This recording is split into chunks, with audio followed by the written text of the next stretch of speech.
رسول الله سيدنا ومولانا محمد بن عبد الله وعلى آله وصحبه ومن والاه أما بعد. أيها المحترمون, yang sama-sama kita muliakan para alim ulama, para tokoh agama, dan juga kepada tokoh-tokoh masyarakat, para sesepuh, wabil khusus sahibul bait, sahibul hajat, bapak kadis sekeluarga, hadirin wal hadirat, muslimin wal muslimat, rahimakumullah.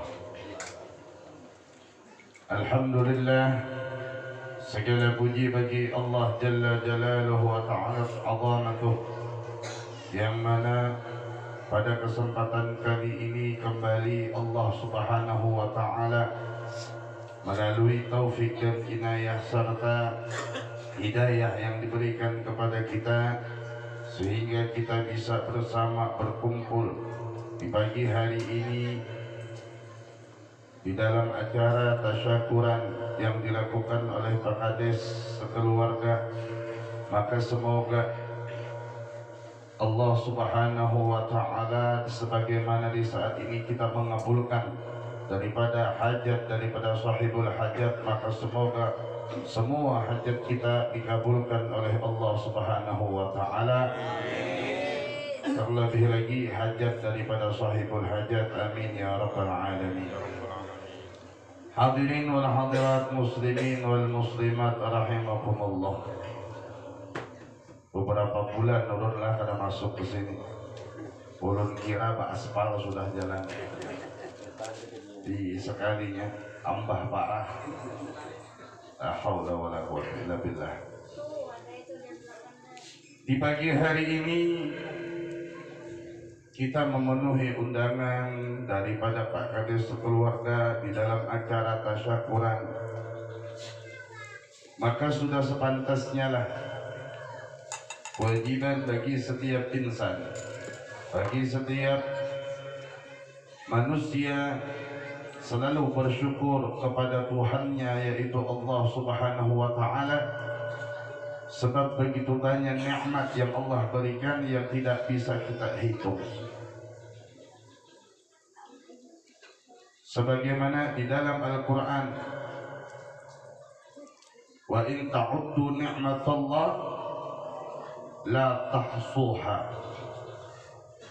Seandainya manusia itu ingin menghitung, ujar kita hendak hitung-hitungan,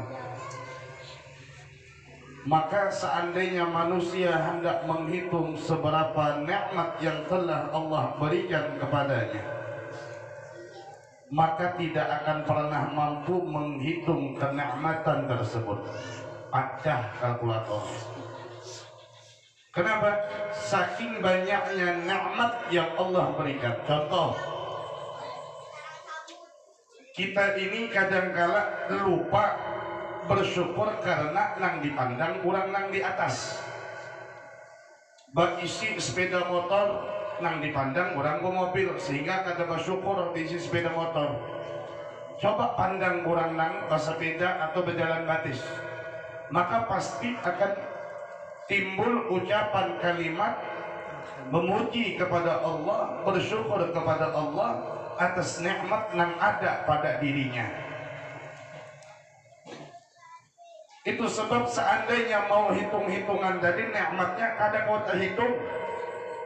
Coba bayangkan ya, di rumah sakit itu bahkan ada sampai ke rumah bahinak aja bayar pakai oksigen. Amun kada pakai ini itu kada kau bihinak. Kita alhamdulillah bihinak kada berbayaran. Ini adalah suatu nikmat daripada Allah Subhanahu wa Ta'ala. Ibarat kata bahinakan itu patennya sudah biar. Kan kada kau bihinak mati. Maka ini adalah salah satu di antara bagaimana kita bisa mensyukuri nikmat yang Allah berikan kepada kita. Jangan sekali-kali memandang kepada orang yang berada di bawah kita, karena di dalam bab urusan nikmat setiap orang memandang kepada yang di bawah, maka inya kada bakal pernah setiap orang yang memandang ke atas, maka setiap orang kada bakal pernah bisa bersyukur kepada Allah Subhanahu wa taala, sebab inya merasa dirinya selalu kalah. Nah, adapun kesempurnaan di dalam syukur itu hendaklah dilakukan dengan beberapa hal. Yang pertama, seseorang dianjurkan di dalam bersyukur itu bersyukur dengan lisannya, yaitu dengan memuji kepada Allah Subhanahu wa taala dengan ucapan alhamdulillah, dengan ucapan lakal hamdu dan lain sebagainya. Dan ucapan dengan lisan ini adalah sesuatu yang banyak dilakukan oleh manusia, bahkan tidak hanya dari kita kalangan umat Islam. Mereka orang-orang di luar Islam tak kalah dapat sesuatu, mereka mengucap alhamdulillah. Kesempurnaan syukur itu selain diucap dengan lisan, maka juga di dalam hatinya meyakini bahwasanya wa ma bikum min ni'matin faminallah, dan apa-apa nikmat yang datang pada dirinya maka yakin hatinya bahwasanya ini anugerah dan karunia dari Allah, bukan daripada usahanya dia. Kemudian yang ketiga, setelah hatinya meyakini setiap apapun yang datang daripada Allah berupa karunia tersebut, maka anggota badannya semakin taat kepada Allah Subhanahu wa taala. Anggota tubuhnya dia ajak beribadah kepada Allah Subhanahu wa taala. Tapi jangan kayak pemain bola lah. Pemain bola itu lima mencetak gol, sujud syukur, belum bingung kiblatnya mana. Ya nih, apalagi Liga Indonesia yang main. Buka cetak gol, buka sujud, belum bingung. Sudah sujudnya besalawar handap, baudu ada, kiblatnya mana bingung. Itu orangnya kada mengerti. Kita bersyukur ada di dalam tata cara kaifiyah. Dianjurkan sujud syukur, dianjurkan, tapi dalam keadaan berwudu, aurat tertutup, mengarah kepada kiblat. Jangan asal-asal sujud nih. Bagi telepon, alhamdulillah kan. Alhamdulillah hari ini BLTV yang keluar, sujud syukur langsung. Sujud syukur kada tahu arahnya, paling sujud luputan. Kok utuh ada? Nah, di dalam bersyukur kepada Allah Subhanahu wa taala, maka ada kaifiyah atau tata cara yang dianjurkan di dalam syariat agar kita tidak salah di dalam mengaplikasikan rasa syukur kepada Allah Subhanahu wa taala. Dan adapun seperti halnya di hari ini, beliau mengundang ini adalah sebagai meluapkan rasa syukur agar bisa dinikmati oleh orang-orang yang ada di sekitar. Datang diundang makan, alhamdulillah. Masih awak makan daging payau. Coba nang di luar sana ada orang kada kau makan daging payau, tercapai sedikitnya takanan 220 langsung. Nah, berarti ini adalah satu syukur nikmat daripada Allah Subhanahu wa taala. Hadirin wal hadirat, muslimin wal muslimat rahimakumullah. Kemudian daripada permintaan sahibul hajat, yaitu untuk membacakan manakib, kita terus berpanjang-panjang baca manakib, bahwasanya apa yang dilakukan tersebut itu adalah sebuah di antara pendekatan diri kepada Allah Subhanahu wa taala melalui para auliya wassalihin, atau yang kita sebut dengan tawassul. Kadang-kala kita dalam keadaan sesuatu hal sehingga kita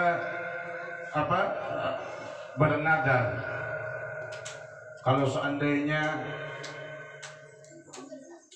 apa yang aku usahakan ini berhasil, atau apa yang seandainya ini dan lain sebagainya, maka ingin membaca manaqib. Ini adalah sebuah tawassul dan sudah ada dasarnya.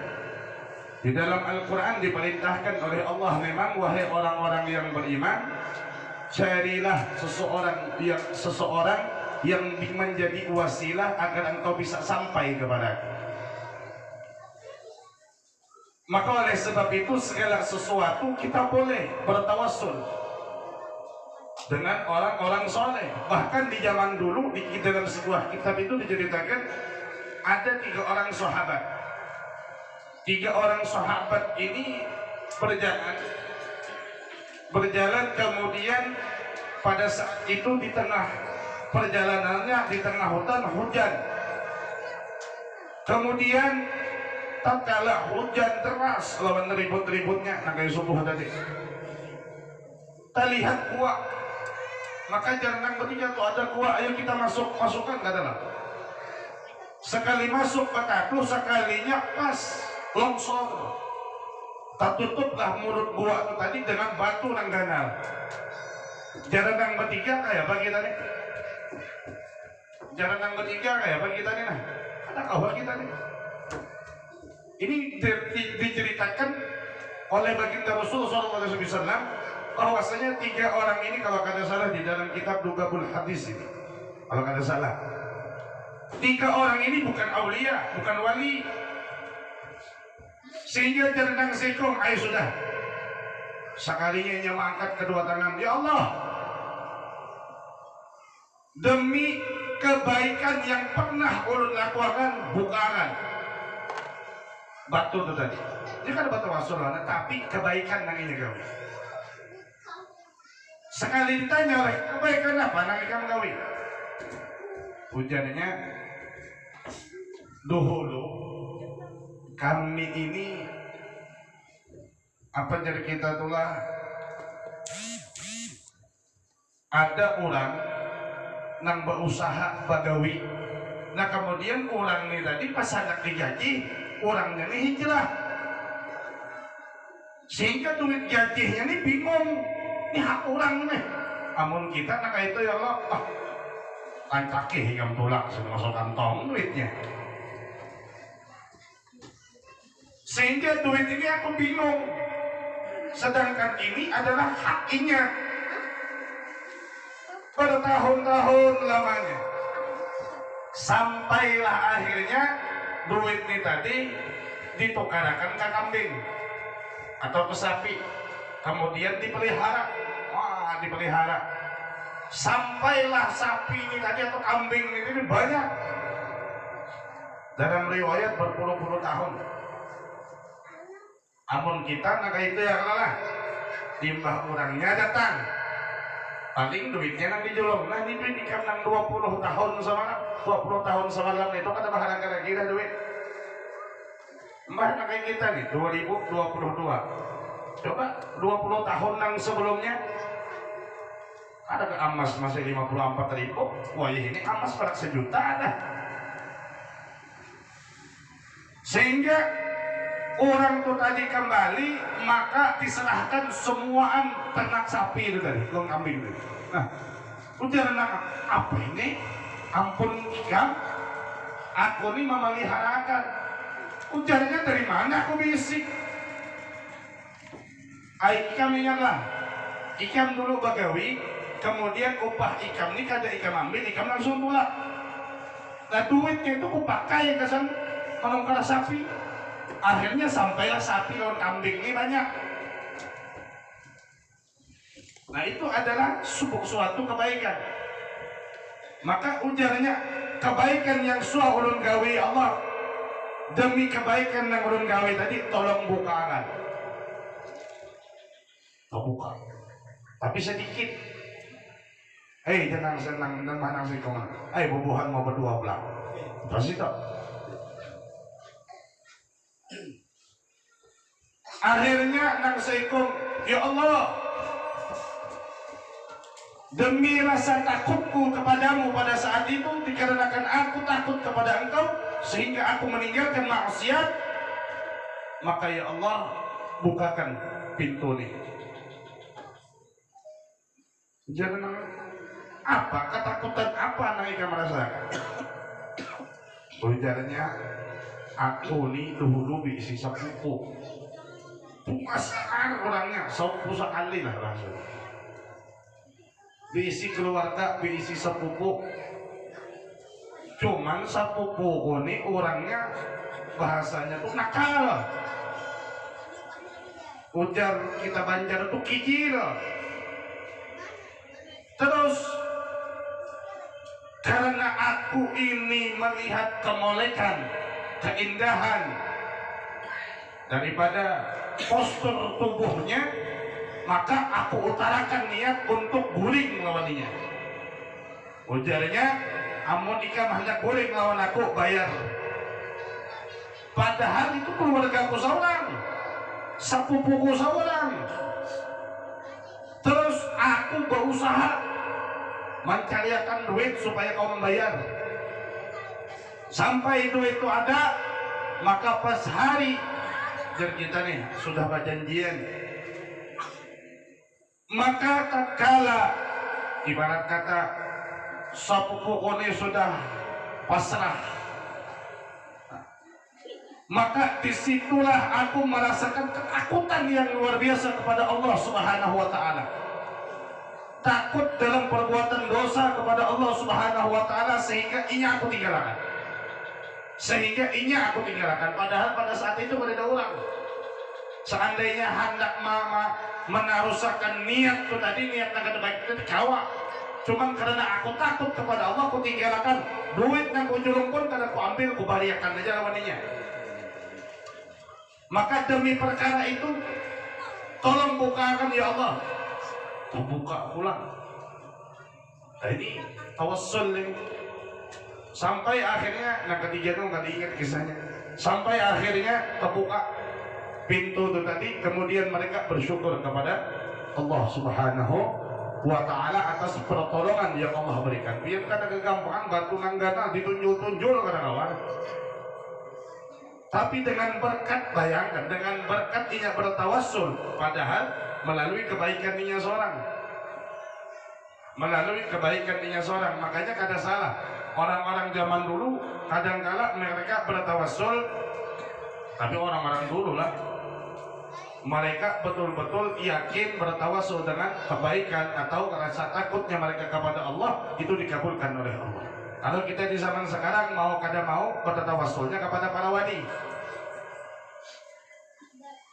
Sebab apa? Hendak mengandalkan amal ibadah, kadang-kala amal ibadah kita itu kada ikhlas. Hendak mengamalkan rasa takut kita tuh kadang-kala di tengah orang banyak. Maksudnya takut kepada Allah itu tatkala di tengah orang banyak. Tapi tatkala seorangan, tatkala di dalam sepi, sedikit pun tidak ada rasa takut kepada Allah Subhanahu wa Ta'ala.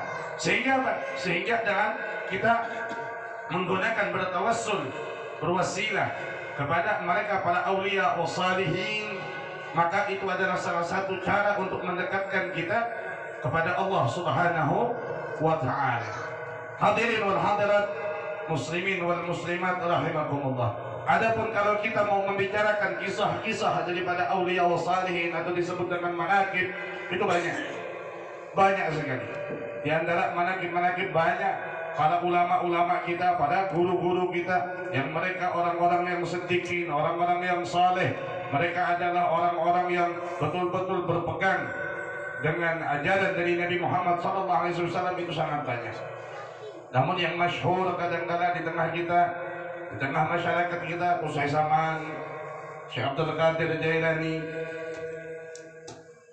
Nah, kalau kita mau membicarakan tentang mereka pun dasarnya ada. Kenapa? Karena Rasulullah sendiri itu diberitahukan oleh Allah, diceritakan tentang cerita kisah-kisah daripada para nabi terdahulu. Tujuannya adalah untuk apa? Memperkuat keimanan Nabi Muhammad SAW. Nah, kita pun di sini kalau kita mau menceritakan tentang sejarah mereka para aulia, maka kadang-kadang ada sesuatu hal yang tidak masuk di akal, tetapi bisa menambah keimanan kita kepada Allah Subhanahu wa Ta'ala. Karena kadang-kadang sesuatu perbuatan yang dilakukan oleh orang-orang aulia wa salihin kadang-kadang khariqul adah, yaitu di luar daripada kebiasaan hukum yang ada terjadi di masyarakat atau di tengah-tengah manusia. Kadang-kadang kita melihat, bayangkanlah, ada orang yang menimba itu di tengah laut, itu sampai di kampung halamannya.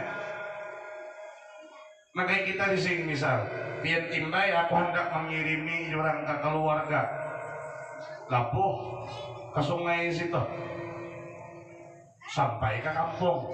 Kalau kita ini menolak, gawian nang apa ini jangan mikirkan mah. Kada pakai lagi menang itu sebaratan kita nih bisa kada payu lagi jen eron jente. Kenapa kiriman kada perlu pakai nang paket-paket tuh lagi langsung timbai sungai aja sampai ke kampung. Nah, tapi itu mereka para aulia salihin yang mampu melakukannya. Karena apa? Tidak ada dinding dan hijab antara mereka dengan Allah Subhanahu wa Ta'ala, dan apapun yang ingin mereka lakukan itu sangat mudah. Karena apa? Karena perkataan mereka adalah perkataan Allah. Tingkah laku mereka itu adalah af'alnya Allah Subhanahu wa Ta'ala. Nah, semoga Allah Subhanahu wa Ta'ala selalu mengabulkan daripada hajat-hajat kita dan juga hajat sahibul bait, dan semoga Allah Subhanahu wa Ta'ala memberikan rasa syukur di dalam hati kita atas segala nikmat yang Allah berikan kepada kita, dan semoga Allah Subhanahu wa Ta'ala ampunkan kesalahan-kesalahan kita selama ini, dan sebentar lagi kita memasuki bulan suci Ramadan. Semoga Allah berikan kesehatan kepada kita sehingga kita bisa berada di bulan suci Ramadan di dalam keadaan sehat wa afiat, sehingga bisa melaksanakan ibadah-ibadah baik daripada perkara yang wajib maupun daripada ibadah-ibadah yang sunnah. Amin ya rabbal alamin. Hada minni wal 'afwu minkum. Assalamualaikum warahmatullahi wabarakatuh.